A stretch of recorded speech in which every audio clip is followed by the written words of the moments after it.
the better the research, the better the protection, right? And that's really why we wanted to create this podcast, because online research really is the intersection of a number of unique challenges that are out there.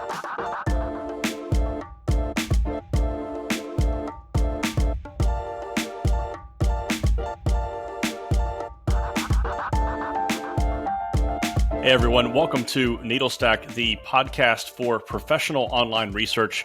My name is Matt Ashburn. I'm an online cybersecurity practitioner and recovering CISO, and I'm here with Jeff. Jeff? Hello everyone, I'm Jeff Phillips. Thanks, Matt. I'm a tech industry veteran and curious to a fault. So I'm super excited to do this podcast with you on a weekly basis, Matt, since it's all about conducting online research. And today, I'm excited for us to kind of set the stage on what the podcast is going to be all about and what we're going to cover. From what do we mean by online research and why does it matter? What's the state of online research and where's it going to head?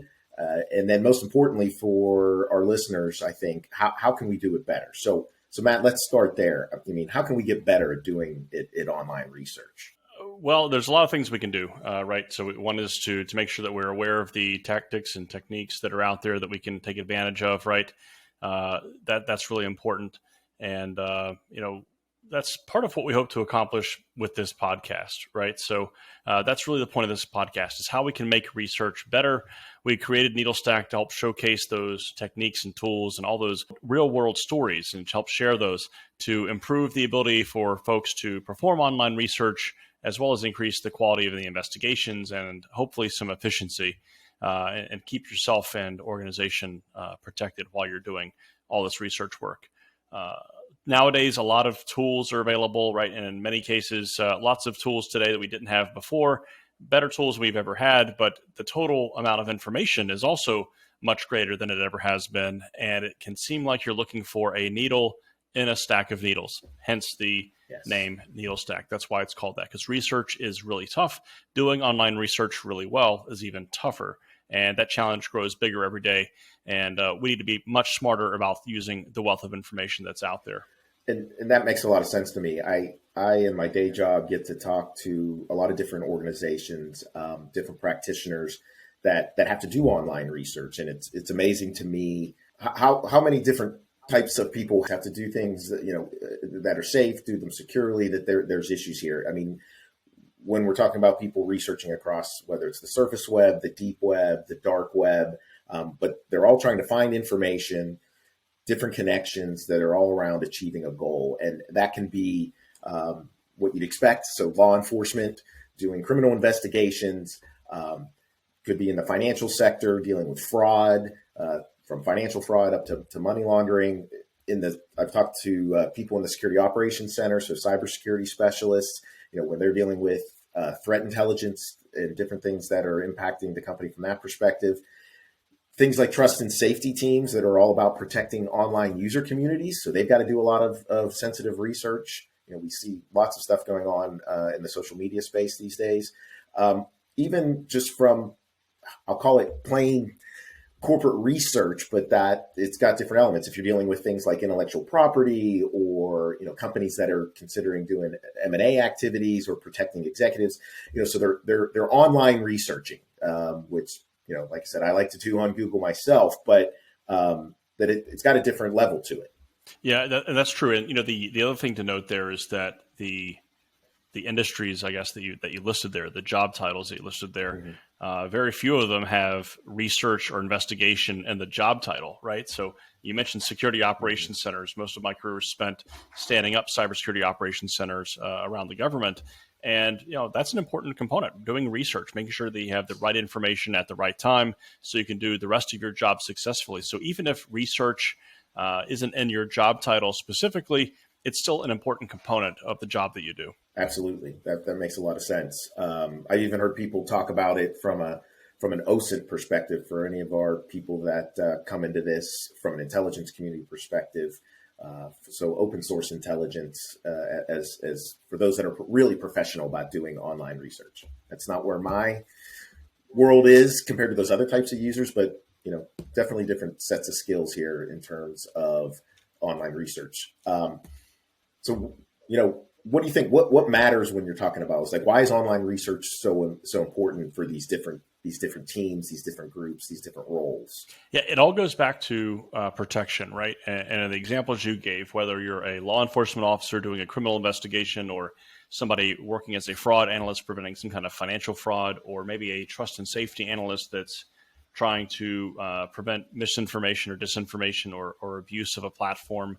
All of those involve protection of end users, citizens, very sensitive data, businesses themselves, brands, or victims of crime in some way, right? So preventing crime, preventing bad things from happening, and trying to protect people, right? And that's incredibly important. There's a very high impact there to the end users, to your employer, to the victims of crime, depending on the scenario.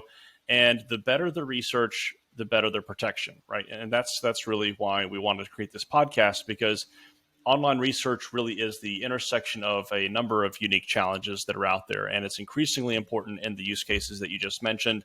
Trust and safety is a big one that we've seen that's relatively new and it's growing rapidly, such as battling misinformation that may be out there, including foreign adversaries who are maybe trying to interfere in elections, all the way to counterterrorism and just sort of run-of-the-mill fraud as well.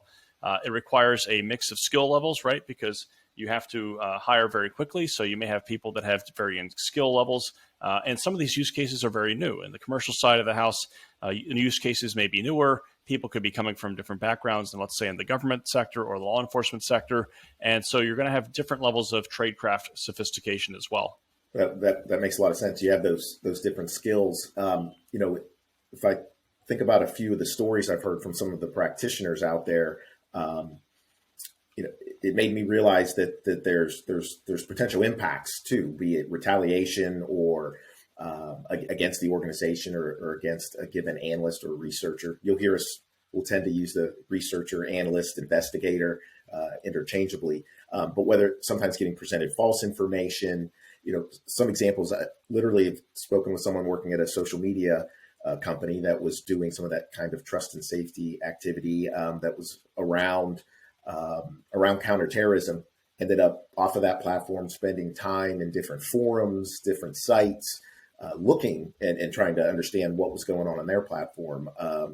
Long story short, based on where they were going, they didn't know they were being watched by a federal agency. And, one day a knock on the door and the FBI shows up to try to understand why are you hanging out in these different places, right? So that wasn't swatting in the sense of the police showing up guns a-blazing, but, it could go that way. Or, it's not as bad. We've heard customers that are simply dealing with issues of getting presented false information or blocked from information on a geographic basis. We had one where, you go back to the SOC, junior analysts trying to find out this phishing campaign in a certain part of the world. Everything looked fine to them. They couldn't figure it out versus someone being able to appear in region and see, it looks totally different if I look like I'm in that part of the world. Even seen that around malicious ads, right? So companies dealing with fraud and brand misuse, where we had an airline that I talked with where it was not really a phishing campaign in the sense of going after credit cards, selling people tickets to Hawaii that really didn't exist. But again, was happening in a certain region of the world. And every time they would go to the site from where they were, and their IPs are getting blocked. So lots of things impacting people's ability to do this type of research. And there's a lot of potential impact. So maybe, you're a little deeper into this than I am, a little more technical. When you're doing this kind of research, what all do you need to be thinking about? What should you be concerned of, be considering when you get online and you do this type of research? Yeah, there's a lot of things there. If I were to break it into buckets, I'd say first is understand the risks, right? Make sure that you're aware of what information can be out there that you need to access. But the other side of that is the risk that information or accessing that information can present, such as leaking various data about yourself unknowingly, right? So there's lots of data that's being collected in the background and all those things, and how that data is leaked and how it can be compiled and how it can be used against you or thwart your investigation is really important to understand. How it can be potentially disastrous to your investigation in some cases, right? Whether it's prematurely alerting a target to an investigation or receiving disinformation perhaps, or getting blocked completely. And then secondary to that, or second in line with that, I guess, would be improving your tradecraft to counteract those risks, right? So knowing how to blend in properly. And not to get too far ahead of ourselves, we're going to get into that in the next episode very heavily, how to blend in with the crowd and some strategies about that. And part of that includes using the right tools for the right job, right? So what tools can support your tradecraft as an online researcher, and also how best to leverage them to increase your efficiency, but also your effectiveness. And so we're going to go through a lot of that stuff during the course of the podcast. That's going to be really interesting too, especially if we can address, like you had said early on, different levels of skills, right? I'm sure there's people in the security operations center that really understand that and how to cloak themselves or protect what they might leak online, compared to someone who's maybe is an expert in doing some types of investigation.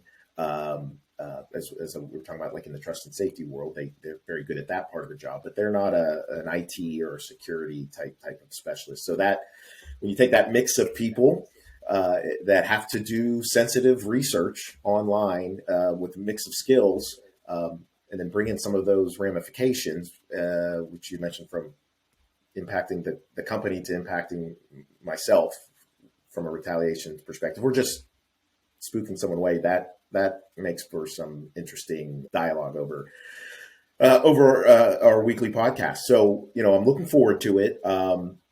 If we can help people improve how they do their research, do it faster, do it better, do it more securely, by showcasing tools, techniques, that's where I'm going to have to learn from you, right? So I'm not the expert there. I do have a lot of stories and getting to talk to people, but I'm really interested in diving into the actual tools and techniques that will help from the beginner to the expert in conducting research properly, if you will, or to that. Yeah, that's going to be some really great conversations that we have coming up in the podcast. And by the way, if you liked what you heard today, you can subscribe to our new show wherever you get your podcasts. So you can watch episodes on our YouTube channel. You can also view transcripts and other episode info on our website, which, by the way, is Authenticate. That's authentic with the number 8.com/needlestack. So that's all we have for you today. And we'll be back next week with more on the risks of online research, including what's in your digital fingerprint and how you can control it. See you then.